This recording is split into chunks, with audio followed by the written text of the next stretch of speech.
Vi er Gummibamserne, og det her er en konceptvideo for vores produkt Word Detective, som er tiltænkt til engelskelever i de yngste klasser.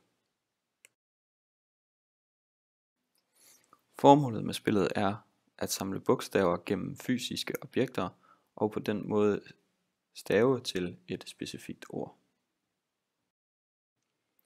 Inden påbegyndelsen af spillet forklarer læreren et eller flere word of the day. I det her tilfælde er det tabo. Når word of the day er forstået, indstilles det pågældende ord på det interaktive bord af læreren. Eleverne bliver delt op i hold af 2, hvorefter de får udleveret 2 remedier. Det ene til at fange ord, som er formet som et kamera, og det andet til at undersøge ord, som er udformet som en lup. Hvert hold er også udstyret med en token, som de aktiverer via bordet. Den aktiverede token indsættes nu i kameraet, og spillet kan begynde. Holdene bevæger sig ud i lokalet og leder efter objekter, de kan indfange. I dette tilfælde finder de en stol. De aflæser gennem luppen, hvordan ordet staves, og ser om der er nogle bogstaver, de kan bruge til at skabe deres word of the day.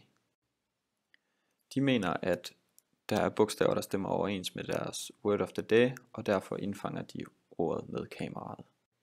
Efter at have indfanget ordet, bevæger de sig tilbage til basen. De tager igen deres token ud af kameraet. Herefter placerer de deres token på bordet. I det deres token bliver lagt på bordet, vises ordet, de har indfanget, på bordet. De kan se, at A'et i chair og A'et i table stemmer overens, og derfor flytter de A'et ned til table. A'et i chair forsvinder, og A'et i table bliver tydeligere. Ordet chair forsvinder igen. De indsætter igen deres token i kameraet.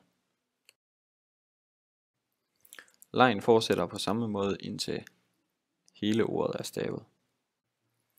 Til slut har eleverne fundet ordet refrigerator, hvor i bogstavet E befinder sig, som er det sidste ord, de mangler for at stave table. Ordet er nu fuldendt, og spillet er slut.